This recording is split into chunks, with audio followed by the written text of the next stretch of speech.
Qaramaq Xabarın Fransa Qaramaq Başkanı Qurban Mətbuat konferansında iştirak edir. Qurban mənim oyun haqqında şeylər bilirsən, özünü çəkdir, olmanızı bilərsiniz. Sağ olun, əməlinizi. Bilirik, tək oyundan ibarətdir. Bu oyunu nasıl ki, şahab oyunu yoxdur. Düşünürəm ki, normal oyunu futbolçular nəticə üçün oynamağı bacardılar. Düzdür, ikinci hissə biraz rəqib, belə deyək, o qədər mübarizə apara bilmədi, hansı ki, o biraz yoruldu. Amma belə ümumən, ilk dəqiqələrdən bizim üçün çox çətin oldu. Qollar vurdu. Oyuna ki, birinci sibil olaraq çətin oldu. 2-0 rəqibin olma ihtimalı da çox idi, çox dirəyəcəkdi. Amma belə ümumən qalib gəldik, o bir etaba keçdik və Savay kanalından sonra onlar açdı.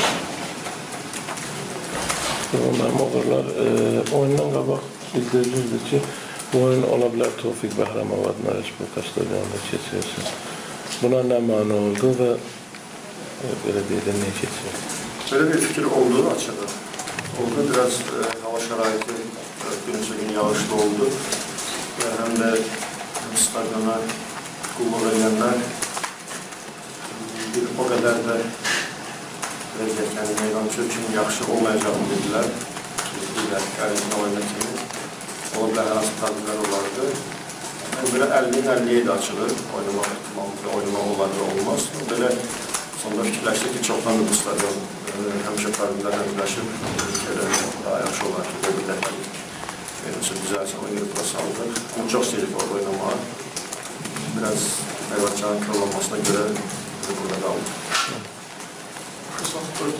Qurbanımız bu oyundan qabaq hər halda indi hamının fikri Fiorentina'larına yönəldi və bu oyun üçün bir anla heç olmasa, yəni Fiorentina'ya qarşı oyunu yadınıza çıxarda bildiniz o zamandan ki, konkret olaraq komanda qısa qalmamlarına konsentrasiya olunsun və günlər yaxınlaşdıqca bu oyuna təzyiq artdırmı komandada Fiorentina'larına qabaq?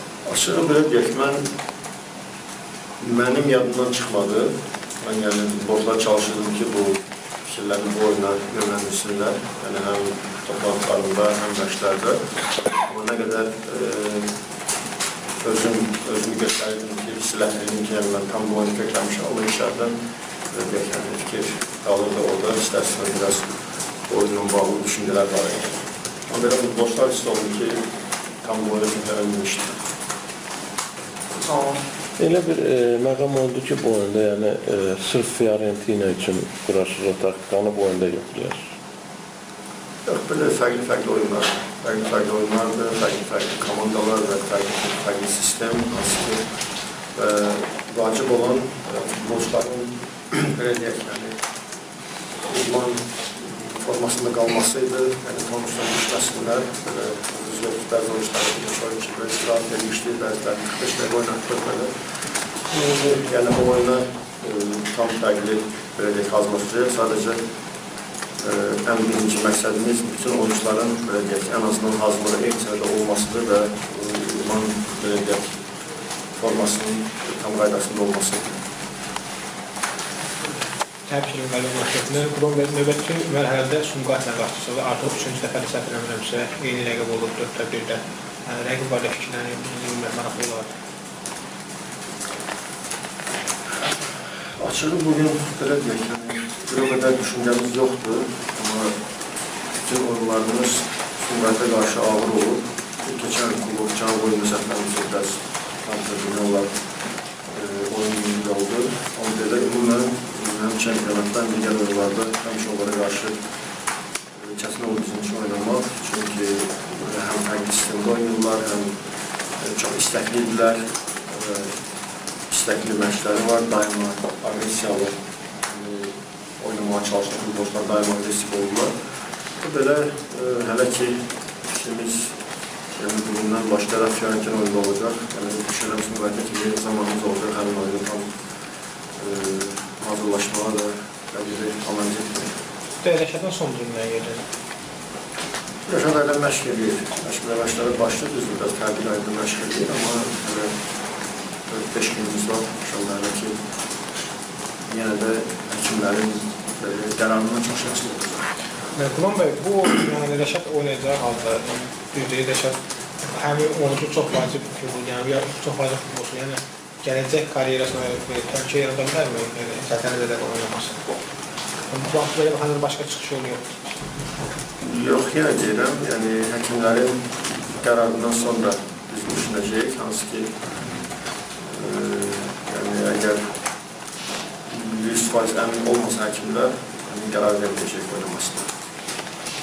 Bunun son qanun olaraq sizcə Rəşad Sadıqovun yoxluğu təbii ki, böyük itkide komanda yoxdur. Amma komandada bir fobiya yaranmır ki, Rəşadsız yəni ki, oynamaq, oynayıb qalib gələ bilməli.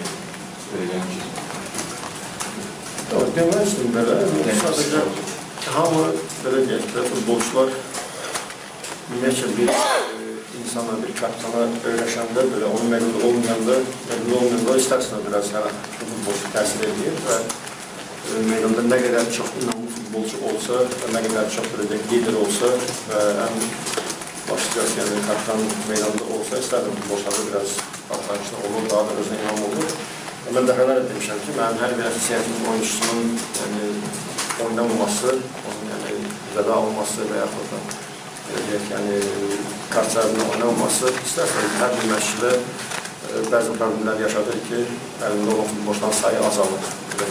Ola bilər hər hansı bir variantlardan istifadə etmək üçün futbolçu sayı lazımdır və ən xüsusda əsassiyyət oyuncularının. Və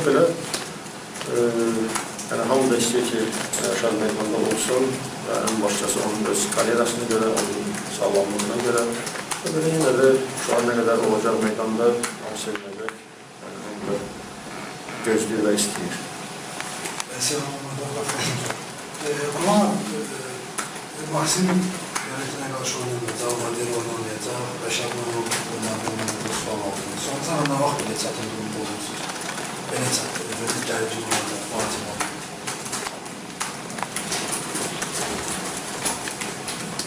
Belə xatırlasam bəlkə çox onlar belə variantlar, amma bir oyun yadındadır ki, biz Zazburg'da burada başqa qalib gəlimiz Zazburg'da birdən-birə bizim Rəşadın oynaması sual altında zədəliydi Rəşad. Bizim hörmətli admirimiz qırmızı kart aldı, Reynaldo qırmızı kart aldı, Əmrani Yadızasiyanı birdən-birə əsasiyə hansı ki vacib oyuncular özləki səfər oyunlar. Biri sürətli hücumda, biri müdafiədə hansı ki vacib. Biz iki qalib gələn oyundan sonra biraz hər yerdə bütün balans yaratmalarında böyle bir şey olmuştu. Olmuştu ve problemli de bir sıfır yerden yenilmiştik. Sıfır kavga olmuştu. Buradaki düşünsen başka yerine olacak. İnkermen oynar, yani böyle var, olur bile. Sağ olun. Teşekkür ederim. Uğurlar. Sağ olun.